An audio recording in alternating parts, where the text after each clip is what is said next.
Le Centre national de presse Norbert Zongo et ses médias partenaires vous offrent le Club de la presse.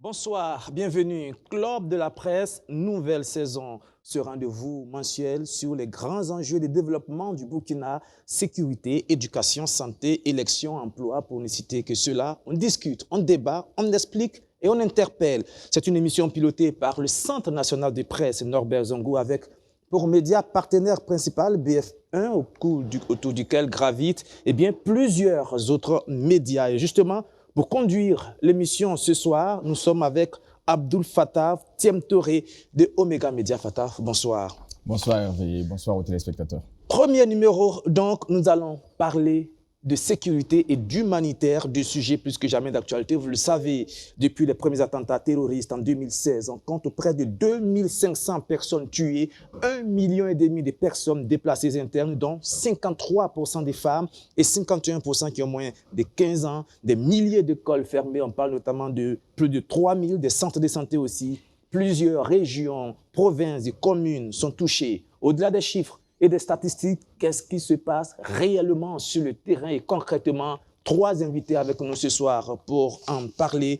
Jean-Claude Lohari, ancien maire de la commune de Fada, nous sommes dans la province du Gourma, région de l'Est. Inoussa Maïga, ancien maire de la commune de Kelbo, nous sommes dans la province du Soum, région du Sahel. Et puis Abdoulaye Pafadnam, ancien maire de la commune de Barsalgo, nous sommes là dans la province de San Matenga, région du Centre-Nord. Messieurs, bonsoir. Bonsoir. Merci d'être venu. Fattah, déjà quelques chiffres dans ces différentes communes-là en termes de sécurité et d'humanitaire. Quelques chiffres, mais surtout des dates, pas forcément les plus remarquables, pas forcément celles qu'on a le plus retenues parmi d'autres, pas forcément non plus celles qui ont connu les attaques les plus sanglantes, mais en tout cas qui portent tout un symbole, chacune de ces dates-là. Je vais commencer par une date très récente, le 19 février 2022, l'école primaire de Kikideni a été incendiée. Ce n'est pas l'ampleur des dégâts ici qui nous interpelle, mais le symbole, puisqu'il s'agit d'une école qui recueillait, qui accueillait des élèves déplacés internes, ceux-là qui ont fui la terreur dans leur localité d'origine, mais qui ont été malheureusement, on va dire, poursuivis, rattrapés, terrorisés à nouveau, sinon même probablement traumatisés parce qu'ils ont fui déjà la menace terroriste, la violence, et ils se demandent certainement qu'est-ce qu'on a fait pour mériter cela? Et certainement que des adultes se posent également cette question. Et une autre date, le 20 janvier 2020, c'est un lundi paisible au marché de Nagraogo. Les activités se déroulent très bien. Un groupe d'hommes armés fait irruption, tue 32 personnes et retourne allègrement d'où il est venu. En chemin, il se donne quand même la peine de tuer encore 4 autres personnes à Alamou. Et ces deux localités, ces deux villages appartiennent à la commune de Barsalogo. 48 heures de deuil national décrété suite à cette attaque, et le porte-parole du gouvernement avait appelé à une franche collaboration avec les forces de défense et de sécurité censées défendre les civils. Sauf que eux aussi, éléments des forces de défense et de sécurité, ne sont pas épargnés. Et on se rappelle de cette attaque, de ces deux attaques le 14 mars dernier, c'était seulement dimanche. Et dans une de ces attaques, 13 gendarmes ont perdu la vie sur l'axe Kaya-Dori. Et à Kelbo, le détachement militaire a été plusieurs fois attaqué. Dans la nuit, par exemple, du 17 au 18 février 2020, et je pars très loin, ce n'est pas l'attaque la plus remarquable. En tout cas, cette nuit-là, 3 militaires ont été tués. En novembre de l'année précédente, deux autres ont été tués également. Ils ont subi le même sort. Aujourd'hui, malgré la présence du camp militaire, malgré que la gendarmerie est là, malgré l'appui des volontaires pour la défense de la patrie, les populations se sentent quand même abandonnées. En tout cas, c'est le sentiment qui est partagé par beaucoup d'entre elles. Et récemment, on a appris que certains étaient obligés de se nourrir de feuilles d'arbres. Ça montre à quel point la situation est intenable, c'est digne d'un film dramatique, et pourtant c'est la réalité. Monsieur le maire Inoussa Maïga, vous avez dirigé cette commune jusqu'à très récemment. Est-ce que vous pouvez nous confirmer ces informations-là? Et qu'est-ce que vous pouvez nous dire aujourd'hui? Qu'est-ce qu'on doit savoir aujourd'hui sur la situation sécuritaire dans cette zone? Je vous remercie. Donc la situation sécuritaire à Kelbo est dramatique, surtout sa localisation. Vous savez que nous sommes à 30 km de Yirgou, que vous avez entendu parler. Nous sommes à une cinquantaine de kilomètres de Tongomayel, aussi de Arbinda. Donc, ça fait que Kelbo est tellement, à l'heure actuelle, à cause de la présence des VDP, tous les jours, c'est du harcèlement. Même pas une semaine, ils sont venus incendier des concessions. Et ce qui fait Kelbo aussi, même vous avez entendu parler de Sirgagui, 20 km, Foubé, 20 km. Donc, la présence des ANI sont entre Barsalgo et Kelbo. Donc, ce qui fait que Les ANI, ce sont des hommes les hommes armés non identifiés. On connaît même où ils sont, on a donné les informations, mais ils sont toujours là. Tout dernièrement, à Kelbo, les femmes seulement qui peuvent sortir. Elles ont fait un convoi de 55 charrettes, aller à Barsalgo pour se ravitailler. Au retour, ils ont laissé passer, mais au retour, ils ont pris toute la cargaison. C'est-à-dire que quand les femmes sont allées faire leur marché au retour, les terroristes ont pillé toute la cargaison. Ils ont récupéré les charrettes, tout le contenu. Mais en allant, on vous dit, ils laissent passer. Mais au retour, on leur dit, vous ne pouvez pas rentrer avec de la nourriture. Donc, ça fait Kelbo, ça fait depuis juillet 2021 que nous avons reçu le dernier ravitaillement que le CONASUR et le PAM nous donnaient. Mais depuis cette date, au retour, le camion au retour même a été incendié. Et depuis cette date, c'est grâce aux forces armées, l'hélicoptère de l'armée de l'air, qu'on arrive à nous ravitailler un temps sous peu. Si on a vu un moment où la simple noix de cola coûtait 500 francs, la cube magie pour mettre la sauce, 200, 300.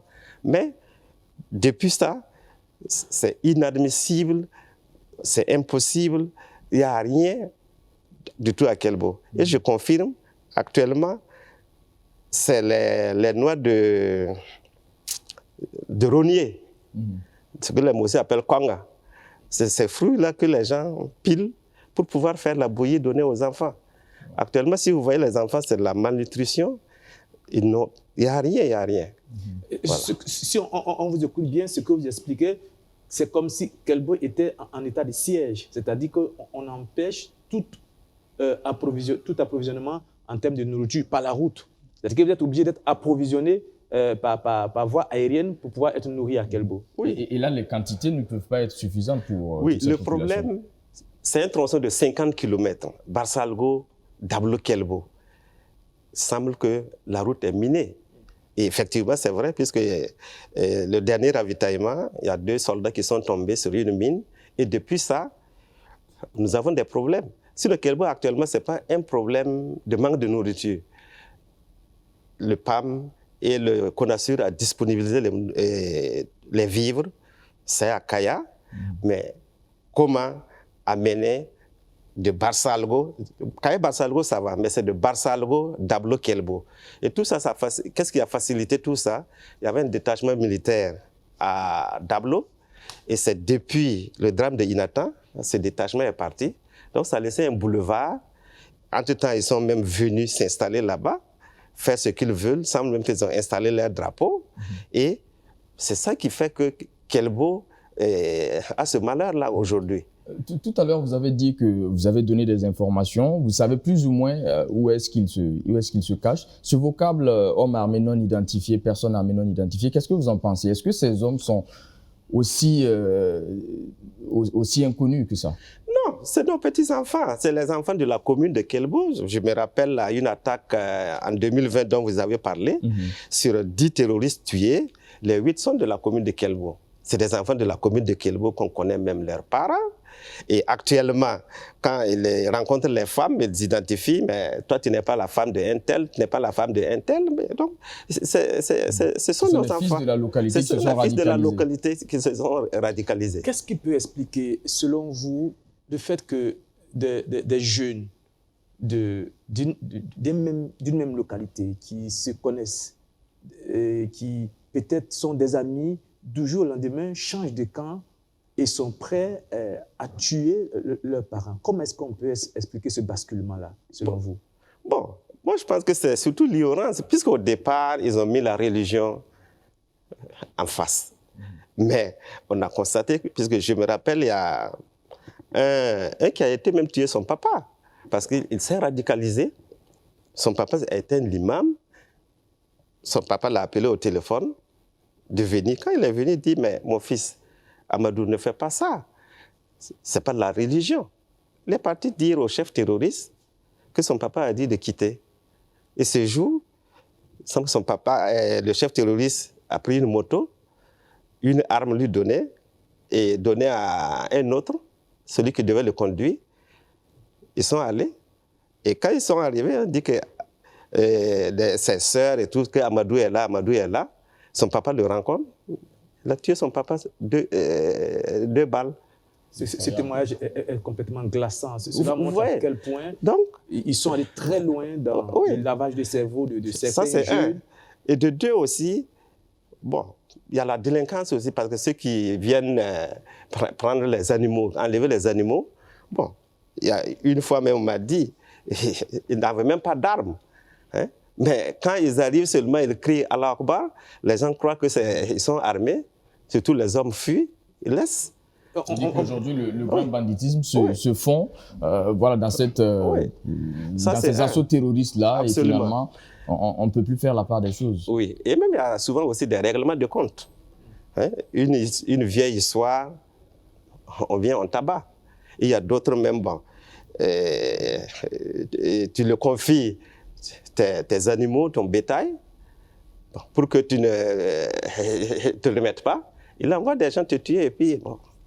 Abdoulaye Pafadnam, dans la commune de Barsalgo, la situation n'est pas aussi différente que celle dans la commune de Kelbob. Est-ce qu'il y a des spécificités en ce qui concerne Barsalgo? Bien, merci bien. Bon, avant tout propos, je vais saluer la mémoire des victimes du terrorisme. En ce qui concerne Barsalgo, il faut se dire que la situation est similaire, sinon que c'est pire. Vous savez, vous vous souvenez que tout est parti de là, je vais dire les drames de Yirougou, et où vraiment toutes les communes environnantes ont été impactées et il y a eu une réplique qui a envenimé la situation. Alors, d'emblée, il faut qu'on reconnaisse que ce terrorisme-là est venu trouver déjà des fissures dans nos sociétés, dans le tissu social, était fissuré. Et les terroristes ont j'allais dire, profité de cette fissure-là pour radicaliser certains jeunes, certains, comme il le disait tantôt, radicaliser nos petits frères. Et c'est ainsi qu'aujourd'hui, en tout cas dans notre commune qui comptait 75 villages au départ, l'une des plus grosses communes de la région, actuellement nous n'avons que 15 villages qui existent. Sur les 75. Sur 75. Exactement. Donc il y a ces 15 villages qui existent et Barsalgo Centre est confiné dans un rayon d'1 kilomètre environ, parce que nous avons 5 secteurs et actuellement le secteur 4 et le secteur 5 n'est pas fréquentable. Quand vous dites pas fréquentable, ça veut dire quoi? Cela veut dire que si vous allez dans ces secteurs, c'est à vos risques. Il n'y a plus d'autorité là-bas, il n'y a plus de loi. Non, il n'y a plus personne. Les populations même sont parties. Donc c'est une zone complètement acquise à la cause des terroristes. Exactement.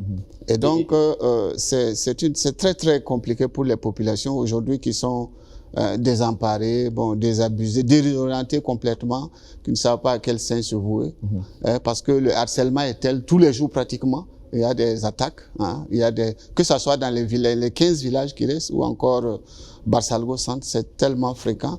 Et aujourd'hui, tout le monde a peur que la route de Barsalgo-Kaya ne soit coupée, parce qu'il y a des actions sur cette voie. Pardon, je vais vous demander d'être un peu plus précis. Quand vous dites que sur 75 villages, il ne reste que 15 villages. Ça veut dire quoi? Tous les autres villages ne sont plus fréquentables ou bien ce sont des villages qui sont vidés de leur population? Ces populations se sont déplacées. Ces populations sont déplacées soit à Kaya, à Barsalgo Centre, soit à Kaya ou alors à Foubé. Vous savez qu'à Foubé relève de la commune de Barsalgo et à leur niveau, les villages qui gravitent autour de Foubé, tous se sont déplacés à Foubé Centre. Parce qu'il y a un détachement militaire, il y avait un détachement de CRS, un détachement de la gendarmerie, mais vous avez tous suivi que, bon, d'abord c'était le détachement CRS qui avait été attaqué, ils sont partis. Dernièrement, c'est la gendarmerie, ils sont partis, il ne reste que le détachement militaire. Donc, ça veut dire que c'est au moins 60 villages qui sont aujourd'hui entre les mains des terroristes. Oui, en tout cas, qu'on ne peut même plus fréquenter. On ne peut plus fréquenter. On ne peut plus fréquenter ces villages. Proportionnellement, ça fait 4 villages sur 5 qui sont totalement déserts aujourd'hui. Exactement. Il ne reste finalement que Barsalgo Centre et les villages site, qui sont entre Barsalgo et Kaya. Il y a un site de déplacés internes à ciel ouvert, on va dire, puisque tous les autres villages se sont vidés pour rejoindre le centre de Barsalgo. Comment justement Barsalgo fait face à cette arrivée massive de déplacés internes, surtout que, et c'est ça la problématique, on ne sait pas forcément qui est qui quand on voit des populations arriver au centre de la ville. Au niveau de Barsalgo, il faut se dire que bon, depuis le drame de Yirgou, l'action sociale avec l'appui du CODESUR, on a mis en place une équipe, d'abord pour les enregistrer, et puis pouvoir les reloger grâce aux partenaires humanitaires qui sont sur place.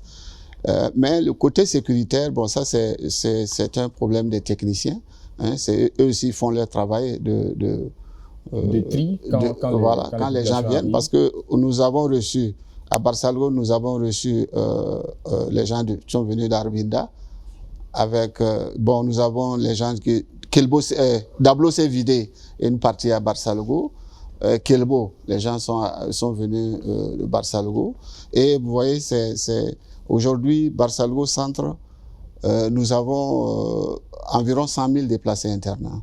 Parce que tous les jours, ça ne fait qu'arriver. Oui. 100 000 déplacés internes à Barsalgo Centre. Comment est-ce que tout ce monde-là se nourrit? Les personnes déplacées, mais aussi les populations qui vivent à Barsalgo Centre en termes de nourriture, en termes d'eau, d'assainissement, de prise en charge sanitaire. Comment est-ce que toutes ces choses-là sont prises en charge à Barsalgo?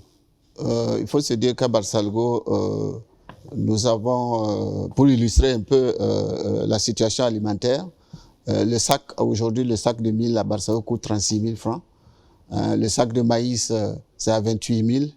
Et le sac d'haricots, c'est dans l'ordre de 70 000. Wow. Et le bidon de vin... Le sac communément appelé 100 kilos. Voilà. Et le bidon de 20 litres, qui était vendu 2 à 25 aujourd'hui... 20 litres d'eau, 20 litres d'eau, coûte aujourd'hui 100 francs. C'était vendu combien avant? À la pomme, c'est 2 bidons à 25 francs. Maintenant, un bidon à 100 francs. 100 francs. Cela veut dire que combien de fois ces populations souffrent sur place, parce que d'abord, les populations autochtones qui sont là n'arrivent pas à produire, parce qu'ils ne peuvent pas aller dans les environs pour cultiver leurs champs, donc ils ne peuvent pas produire. Donc eux, ils sont du côté alimentaire, ils vivent les mêmes réalités que les PDI. Et ils sont tous assistés aujourd'hui. Ils sont comptabilisés, comme étant des personnes qui demandent en tout cas de l'aide. Qui demandent de l'aide, oui. Et aujourd'hui, c'est une situation très, très difficile. C'est vrai, le CONASUR fait des efforts. Nous avons un magasin Sonages qui n'est pas ravitaillé régulièrement. Du reste, la Sonages a une période pour ravitailler qui va généralement du mois d'avril au mois de septembre. Et donc, aujourd'hui, les gens ont du mal à se nourrir. Et en plus de ça, il y a la non-maîtrise des statistiques. Parce qu'aujourd'hui, vous allez rencontrer des gens qui sont là peut-être depuis 6 mois, 8 mois, et qui n'ont pas été enregistrés parce qu'ils sont arrivés nuitamment, ou bien ils avaient un tuteur, un ami, ils sont allés loger là-bas directement. Et ils ont des problèmes pour être pris en compte par les distributions. C'est dire que les 100 000, c'est un chiffre indicatif, mais c'est un chiffre qui est tout le temps volatile, qui change à tout moment. Exactement. Et la réalité aujourd'hui, c'est qu'à Barça-Logo, les populations se posent des questions. Est-ce qu'il faut rester à Barça-Logo? Parce que non seulement il y a l'insécurité tous les jours. Si vous avez peur d'un coup de feu, vous ne pouvez pas vivre à Barça-Logo parce que tous les jours, vous allez entendre. Des tirs. Oui, des tirs, soit des tirs de sommation ou bien ce sont les terroristes qui attaquent. Et donc, vous avez la pénurie d'eau parce que Barça-Logo, malheureusement, le sous-sol est pauvre et tous les points d'eau qui sont là n'ont pas un débit acceptable parce que le débit le plus important, c'est dans l'ordre de 3,1. En plus, le nombre de bénéficiaires a a explosé. Et de surcroît, les terroristes aujourd'hui, dans tous les villages qu'ils ont maîtrisés, ils détruisent systématiquement les points d'eau. Les infrastructures d'adduction d'eau sont détruites automatiquement par les forces terroristes. Oui, exactement. Wow. Et parce que les femmes pouvaient aller juste à côté, à 5 km pour chercher de l'eau, ils ont tout détruit. Est-ce qu'il y a des éléments des forces de défense et de sécurité installés aujourd'hui à Barça-Logo? Aujourd'hui, depuis 2020, la mairie de Barça-Logo est devenue un camp militaire. Donc, il y a un détachement basé à Barça-Logo. Il y a la police, un commissariat de police. Il y a 2 brigades de gendarmerie, une brigade routière et puis une brigade territoriale à Barça-Logo centre. Est-ce qu'il y a des centres de santé fonctionnels aussi à Barça-Logo? Tous les centres, tous les CSPS sont fermés. Tous les CSPS? Même le CSPS urbain, qui est environ à 2 km de la mairie, on ne peut plus fréquenter. C'est fermé. Vous dites que le seul endroit où on peut avoir des soins, voilà, c'est sur le site de déplacés? Non, c'est le CEMA. Il y a un CEMA au centre-ville où c'est le seul. Et il y a des postes avancés dans les sites de déplacés. Voilà. J'imagine que ce CEMA doit être régulièrement débordé. Très. Et bon, nous avons, heureusement pour nous, qu'il y a Médecins Sans Frontières qui est sur place. Et puis, il y a le consortium Alima. Ils ont recruté du personnel soignant pour soutenir ceux qui sont là parce que personne ne souhaite être affecté actuellement à Barça-Logo. Donc, ils ont recruté des personnels soignants, des médecins, des infirmiers pour pouvoir vraiment rendre le service minimum aux populations. Encore faut-il qu'il y ait des médicaments pour soigner. On peut avoir du personnel, mais est-ce que côté médicaments, côté produits pharmaceutiques, est-ce que à ce niveau-là, on arrive à suivre le rythme? Bon, à ce niveau, d'abord il y a comment dirais-je, le bureau, le magasin Kameng du CEMA.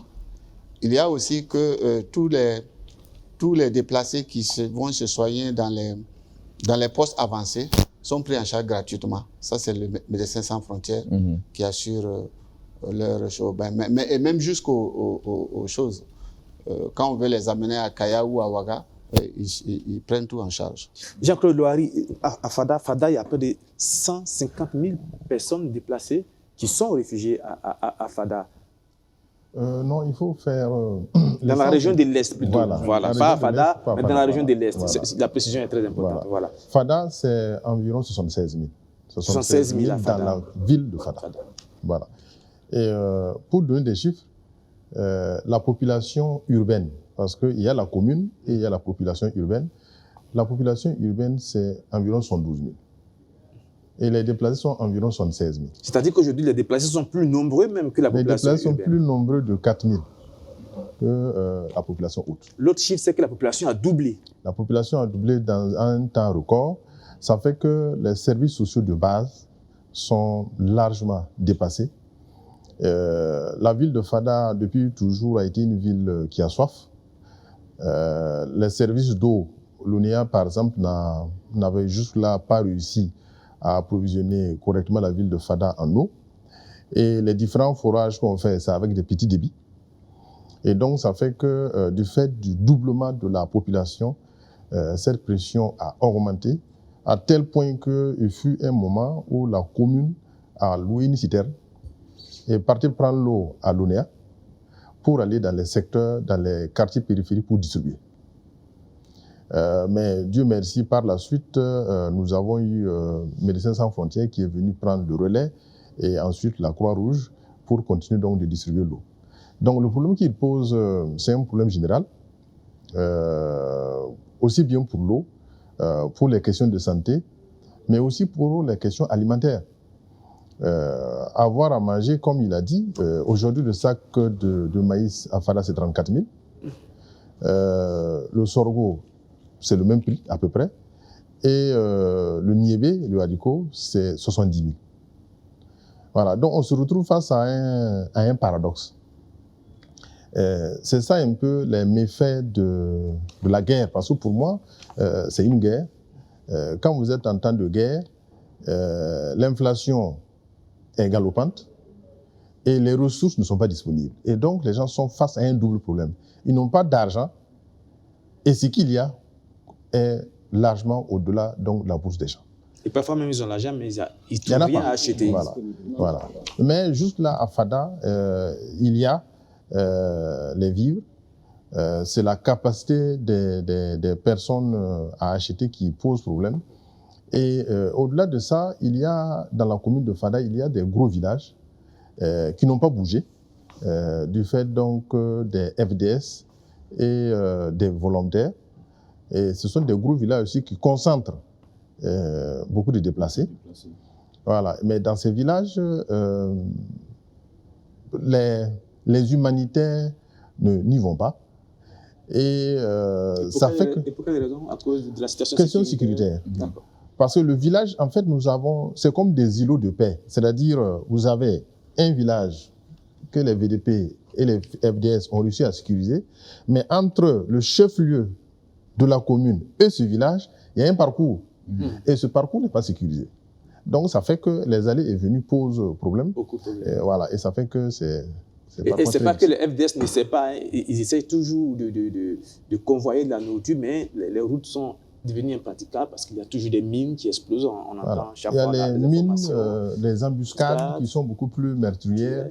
Et voilà. Et puis il y a le sentiment de sécurité. Oui. Parce que quand les gens, même quand vous êtes escorté, et vous avez le sentiment, ce grand sentiment d'insécurité, et vous avez le sentiment que c'est pas évident que vous allez arriver à destination. À tout moment, le véhicule peut sauter. Voilà. Et donc, si tu n'est pas parti, tu ne pars pas.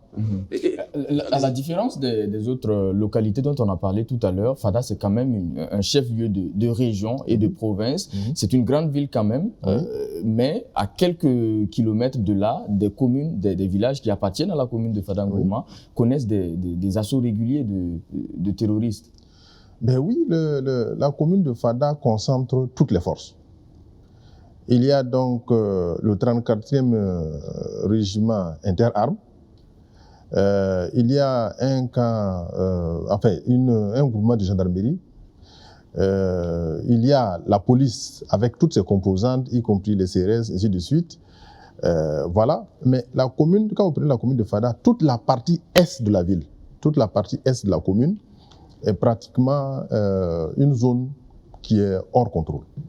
Hors contrôle, c'est-à-dire il y a des villages, donc, parce que quand vous prenez la commune de Fada, c'est 34 villages. Et les 2/3 des villages de la commune de Fada se trouvent sur le côté est de la ville de Fada. Absolument. Voilà. Et ce sont des villages qui sont à la lisière donc, des réserves nationales.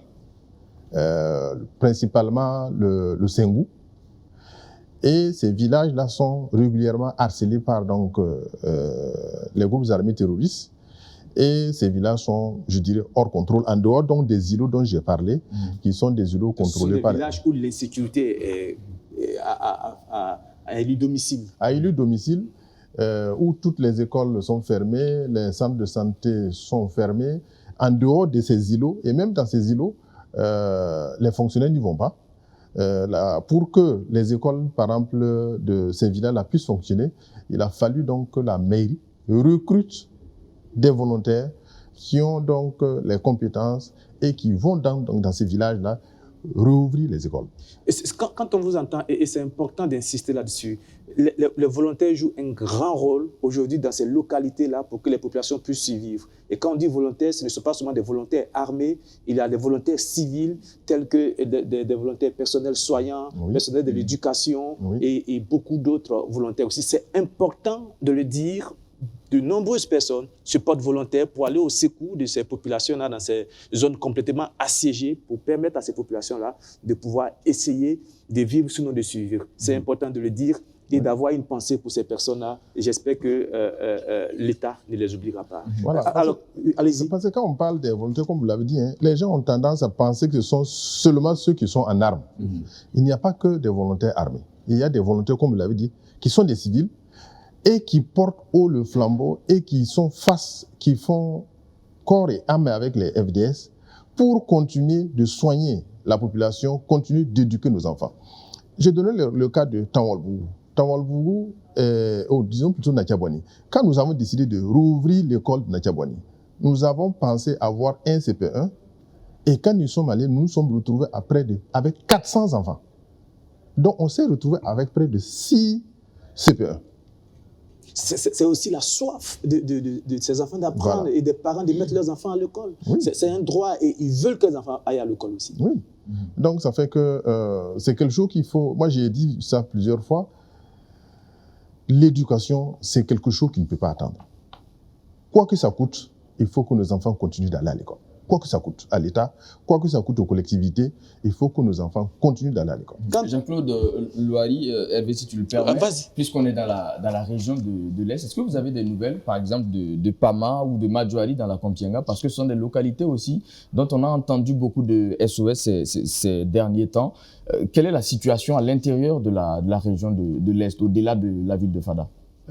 Vous savez, la région de l'Est, dans la région de l'Est, il y a un certain nombre de provinces, je dirais, emblématiques. Il y a la Kompienga, il y a la Komandjari et il y a la Tapua, qui sont donc 3 provinces qui sont donc des provinces limitrophes avec les pays voisins. Quand vous prenez la Kompienga c'est une province qui est pratiquement isolée, qui est coupée donc du reste du Burkina, du fait des réserves nationales qui sont tout autour. Entre Fada et Pama qui est le chef-lieu donc de la province, c'est 100 km. Sur les 100 km, vous devez traverser environ 50 km de réserve nationale. Et ce sont des zones de non-droit. Et pour aller à Pama, il faut passer par Tenkodo, rentrer au Togo et aller ressortir au-dessus, côté Bénin, pour redescendre à Pama. Wow. Toute une gymnastique. C'est une gymnastique pour y aller. Et donc, courant janvier, il y a eu une opération militaire qui a été menée. Mais l'opération s'est très bien passée. Mais les FDS, en termes d'organisation, ne restent pas. Ils viennent, ils mènent une opération et au bout d'un certain temps, ils sont obligés de replier. Ça pose des problèmes de l'organisation. Voilà. Et donc, replier... Des stratégies. Voilà. Les groupes armés terroristes, ce sont des groupes qui sont très mobiles et qui connaissent un peu comment fonctionne notre armée. Dès que l'armée replie, ils reviennent prendre... Avec beaucoup plus de colère. Beaucoup plus de colère et ils éliminent ceux qui ont collaboré avec les FDS pour les retrouver. Et du coup, les FDS sont coupés de collaboration avec les populations. La peur s'installe et personne ne veut encore parler. Voilà, parce que quand vous parlez, s'ils ont l'occasion, ils sont sans pitié. Sans pitié. Alors, quand on vous écoute dans toutes ces 3 communes et dans toutes les zones rouges du Burkina, on a l'impression qu'on est dans un pays où des populations vivent des situations absolument différentes. Quand on prend les populations de ces zones et les populations des grandes agglomérations, Ouagadougou, Bobo-Dioulasso. Aujourd'hui, quel est le sentiment de ces hommes et de ces femmes dans ces zones complètement assiégées? Quel est le sentiment? Est-ce qu'ils se sentent abandonnés par l'État? Est-ce qu'ils ont l'impression qu'ils ne comptent plus? C'est quoi? Se sentent-ils encore burkinabés? Qu'est-ce qu'ils ressentent au plus profond de quand vous discutez avec eux, avec les témoignages que vous avez? Qu'est-ce que vous entendez? Moi, je vais vous donner juste un petit exemple. Quand vous prenez la Kompienga, vous savez, dans la Kompienga, il y a la province de la Kompienga et il y a la ville de Kompienga. Quand on prend la ville de Kompienga, aujourd'hui, si vous voulez communiquer avec le Burkina, il faut utiliser des puces du Togo. Quand vous en arrivez là, quel est le sentiment qu'ils ont? Ils ont l'impression de ne pas être aussi burkinabé que les autres. Ça pose fondamentalement le problème donc de l'existence même. Ce n'est pas parce que, moi j'ai l'occasion de parler avec les FDS, ce n'est pas par manque de volonté, manque de courage ou manque d'ambition, mais c'est des choses qui demandent une réorganisation totale de notre système de défense. Et ensuite, dans les opérations, il faut forcément qu'il y ait ce que moi j'appelle le service après-vente.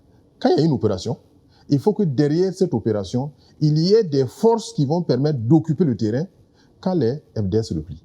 Et nous sommes, Maïga, sur le sentiment des populations, par exemple dans la commune de Kelbo, qu'est-ce que les populations ressentent? Oui, les populations se sentent abandonnées. Kelbo, actuellement, il n'y a aucun réseau qui fonctionne. Bon, sur les services sociaux, c'est la commune qui a engagé des volontaires au niveau de la santé, d'où moi-même, j'ai perdu une nièce. Ensuite, Perdu, ça veut dire quoi? Qui a été abattue. Une de vos nièces, oui, parce qui était volontaire, infirmière d'État, elle était abattue. Ensuite, côté éducation, c'est la même chose. Nous avons engagé des anciens communautaires aussi, au compte de la mairie dès le départ, mais ils ont été envoyés en hélico. Et pour le recrutement, pour l'intégration, c'était 2 mois avant, je leur ai promis, au niveau de l'intégration, pendant la période de l'intégration, on va vous amener, vous allez composer. Mais malheureusement, l'hélicoptère n'était pas disponible pour les amener. Vous ne pouvez pas prendre la route. Elle ne pouvait pas prendre la route aussi, donc elle n'a pas pu composer. Et nous, en son temps, on avait rencontré le ministre de l'Éducation pour dire, actuellement, il n'y a aucun fonctionnaire de l'État qui accepte ces zones d'insécurité. Mais comme il y a des volontaires qui ont le même diplôme en santé comme en éducation, faites au moins un recrutement spécial pour ces zones-là, même si c'est un contrat de 5 ans, 10 ans, en faveur de ces personnes-là. Mais on ne nous a pas écoutés. Hein? Monsieur Loiret disait, par exemple, nous, au CP1, quand on voulait recruter, on était à 600 et quelques. Mais on n'avait seulement que 6 enseignants. On ne pouvait pas. Donc, ce problème, il faut que les autorités essaient de voir. Sinon, on sera sans soins, sans éducation dans ces zones. Et ça va être compliqué pour l'avenir de ces enfants. Abbas Argo, la même question, parce que c'est important de savoir, nous sommes dans les grandes villes, nous sommes à Ouagadougou, nous sommes à Bobo du Lasso, c'est important de savoir ce que ces autres Burkinabés-là pensent, ressentent vis-à-vis de l'État, vis-à-vis du Burkina. Qu'est-ce que les gens vous disent quand vous discutez avec eux? Aujourd'hui, c'est vraiment... bon, j'allais dire que c'est une question vraiment que la réponse ne souffre pas d'ambiguïté. Aujourd'hui, les populations dans ces zones-là se sentent totalement abandonnées. Pour plusieurs raisons. La première, c'est la question sécuritaire. Vous êtes là, et à peine à 1 kilomètre, voilà des ennemis qui vous harcèlent tous les jours que Dieu fait. Et vraiment, aucune organisation n'est mise en place pour ne serait-ce que les repousser pour que ces populations-là puissent respirer. Finalement, ça veut dire qu'il n'y a aucune lueur d'espoir finalement dans... Exactement, c'est là le problème. Auprès de ces populations. Parce que tantôt, on parlait des VDP, des volontaires, mais moi, j'allais dire que dans nos communes aujourd'hui, les volontaires là, jouent un rôle très, très important. Parce qu'ils sont au premier rang. Hein? C'est eux qui montent les gardes autour des villages. Par exemple, Barsalgo, ils montent la garde autour des Barsalgo pour que les gens puissent... ce sont les premiers, en tout cas, à percevoir l'ennemi et à les repousser. Alors, donc, c'est très, très difficile. Et aujourd'hui, la population, j'allais dire, a perdu espoir. Et si aujourd'hui, nous voulons trouver des solutions, il faut qu'il y ait une action d'envergure de l'État pour faire renaître l'espoir au niveau des populations. On aborde la dernière ligne de cette émission en parlant des solutions, parce que c'est bien de poser les problèmes, mais aussi il faut penser aux solutions. Allez-y, continuez. Et donc, il faut vraiment une action d'envergure. Parce qu'aujourd'hui, aujourd'hui, il y a eu des tentatives nous avons plaidé pour qu'on recrute des VDP en plus, mais aujourd'hui, on n'est pas sûr qu'on va trouver des volontaires pour aller s'enrôler. Pourquoi? Parce que tout simplement, ils sont devenus des cibles. Ce sont les cibles maintenant. De deux, la prise en charge qui leur avait été promise, ça ne suit pas. Ça ne suit pas. Et de trois, non seulement cette prise en charge, c'est pratiquement insignifiant, hein, mais parce que ce sont les populations qui les entretenaient. Et même, nous, on a plusieurs fois donné du carburant hein, pour choisir leur déplacement. Et aujourd'hui, ce sont des gens qui sont démunis, hein, qui n'ont plus rien dans les familles. Et bien sûr, les femmes et les enfants se plaignent. Hein. Vous êtes là, vous combattez pour tout le monde et votre famille meurt de faim. Ça cause un sérieux problème. Et donc, aujourd'hui, il faut que l'État, en tout cas, fasse une action d'envergure pour que les populations se sentent burkinabées et surtout que ces populations s'engagent à accompagner hein, les FDS pour cette lutte. Nous savons bien que ce n'est pas seulement militaire, mais il faut que les gens ont peur aujourd'hui. Ils sont découragés, ils sont assis parce qu'ils ne savent plus à quel sein se vouer.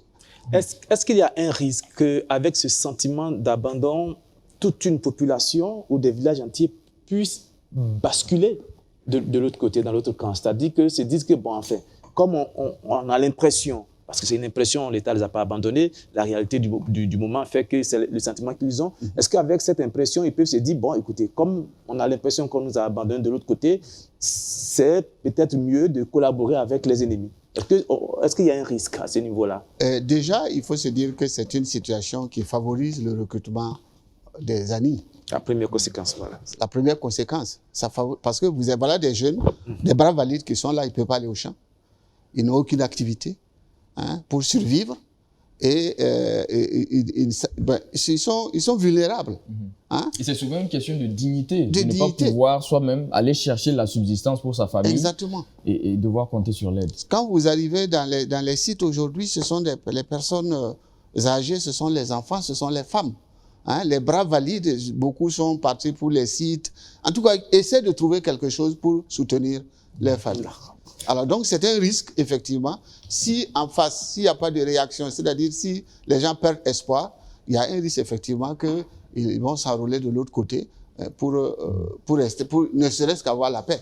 Alors, parlons concrètement aujourd'hui, puisqu'on parle de solutions et surtout de besoins des populations. Aujourd'hui, pour la commune de Bassar-Legault en particulier, de quoi est-ce que les populations ont besoin en priorité, tout de suite et maintenant? Tout de suite et maintenant, c'est qu'ils puissent avoir une certaine accalmie pour que les gens même puissent respirer. La paix. C'est un peu de paix. Un peu de répit. Un peu de répit. Parce que là, tous les jours, ils sont menacés. C'est un harcèlement permanent. Un harcèlement permanent.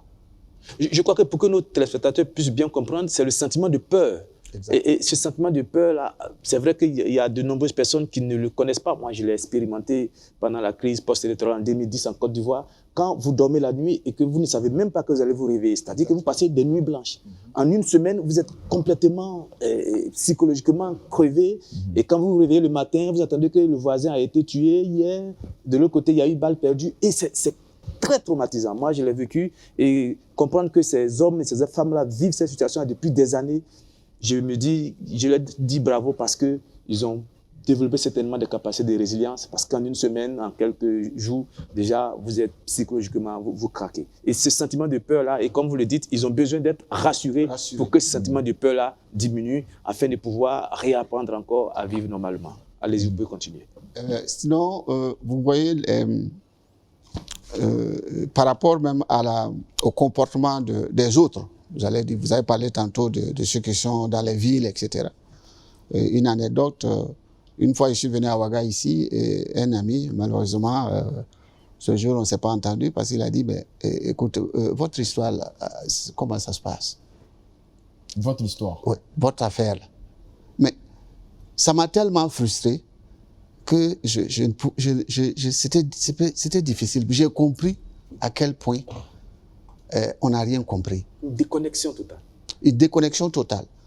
Parce que je me souviens qu'après Yirgou, plusieurs fois j'ai été interviewé où j'ai vraiment souhaité que des dispositions soient prises pour que les autres villages ne vivent pas ce que Yirgou a vécu, ou c'est parce que c'était les débuts des déplacements dans la zone de Djenbila, etc., etc.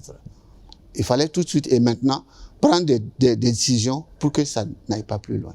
Et ces décisions, c'est pas seulement militaire. Il fallait d'abord travailler, en tout cas, à sensibiliser les populations pour qu'ils comprennent que ils doivent être des acteurs de cette lutte-là. Et Yirgou, on va peut-être revenir sur la situation à Yirgou dans d'autres émissions, parce que Yirgou a été un point déterminant dans la détérioration de la situation, Exactement. non seulement sécuritaire, mais en termes de cohésion sociale dans cette zone-là. Je pense qu'il faut aller jusqu'à la base pour pouvoir trouver des ressorts de réconciliation, d'amener toutes les communautés autour d'un objectif commun, c'est-à-dire retrouver la sécurité. On va en revenir, c'est un sujet qui est trop vaste. Donc on continue avec les solutions rapidement. Voilà, et puis... Rapidement, bon, il faut aujourd'hui... on est tous d'accord que la solution n'est pas seulement militaire. Mais au niveau des populations, comme je le disais tantôt, le tissu social est fragilisé. Et pour que ces populations contribuent à cette lutte-là, il faut d'abord une bonne planification. Parce qu'aujourd'hui, j'ai l'impression que nous naviguons à vue. On se contente de trouver des solutions spontanées par rapport à des événements.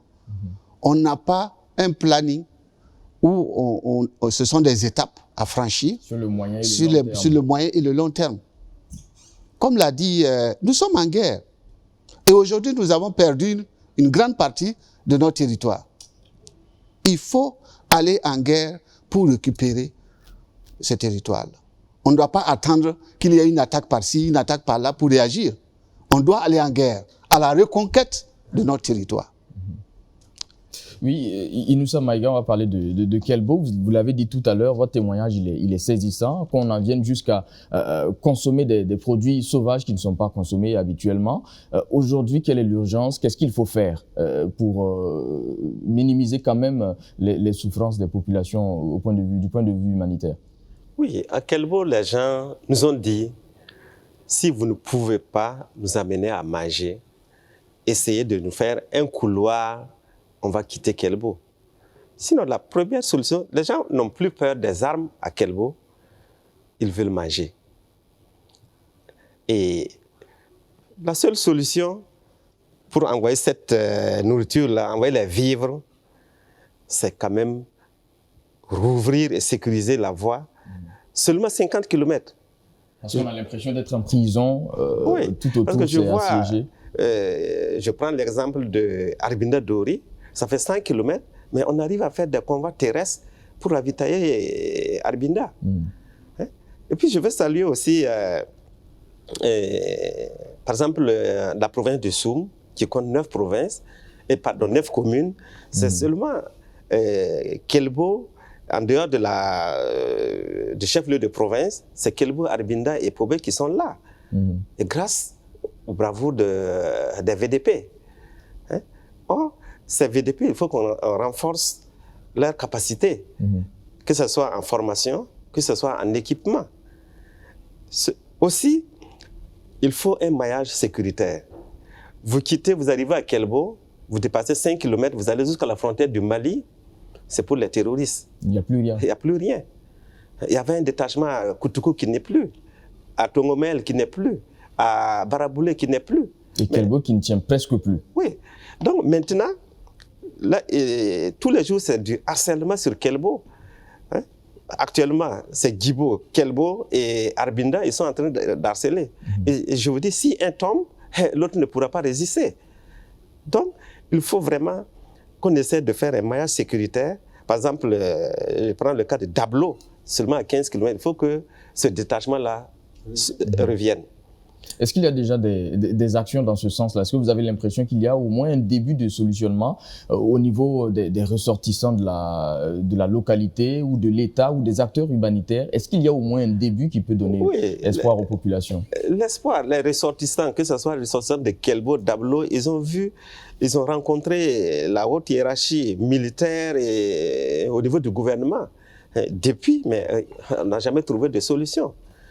La seule solution, il faut, tant que les détachements ne viennent pas, et c'est comme je le disais, quand on fait des opérations, même la dernière fois, ils ont fait une opération, ils ont tué le chef terroriste de la zone de Kelbo, qui est un de la commune, mais... Encore une fois oui, mais après cette opération, ils reviennent. Il semble même qu'ils ont creusé un gros trou. Quand ils entendent l'avion ou quoi, ils rentrent et après c'est fini. Et jusqu'aujourd'hui, c'est eux qui font leur loi à partir de Dablo jusqu'à Barsalgo.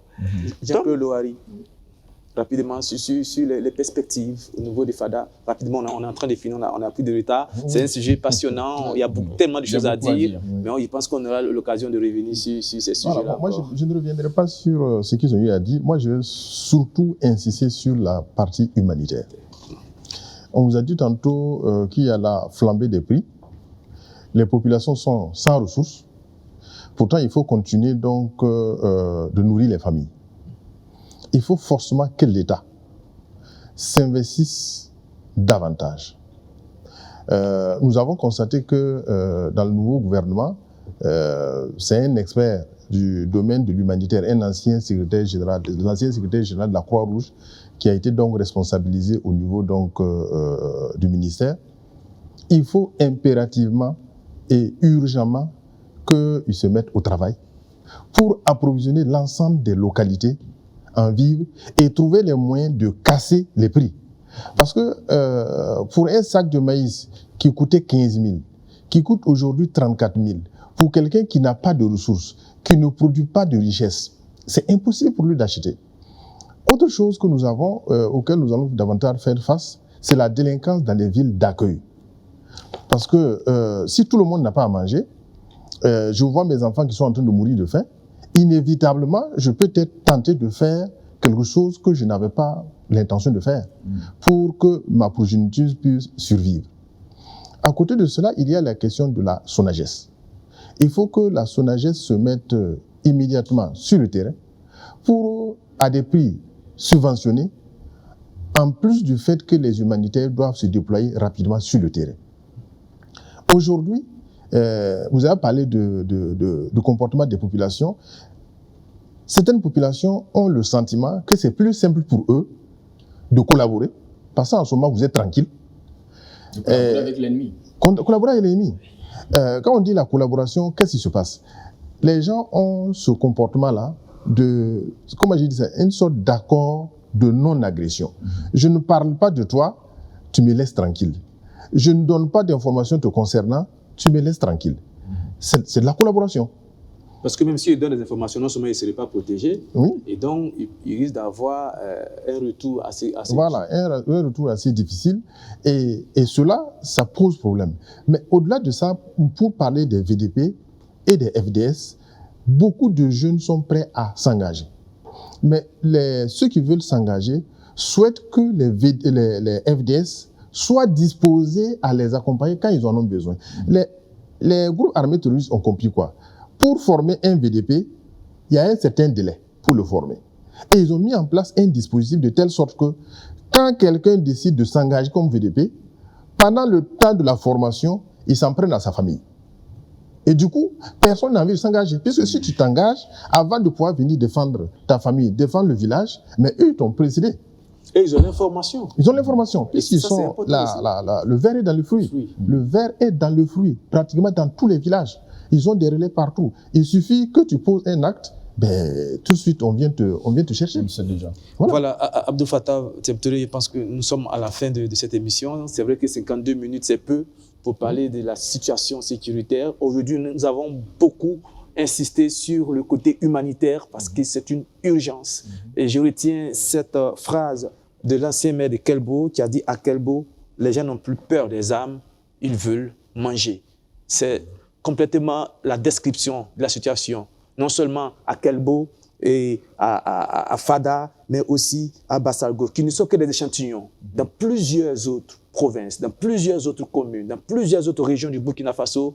La situation humanitaire est absolument désastreuse. Il y a des hommes et des femmes qui cherchent à manger. Vous vous rendez compte? Nous sommes en 2022 et des hommes et des femmes cherchent à manger. On nourrit des enfants avec de la nourriture complètement inadapté et c'est le moment d'attirer l'attention aussi des autorités et puis peut-être de réactiver cette chaîne de solidarité propre à l'Africain.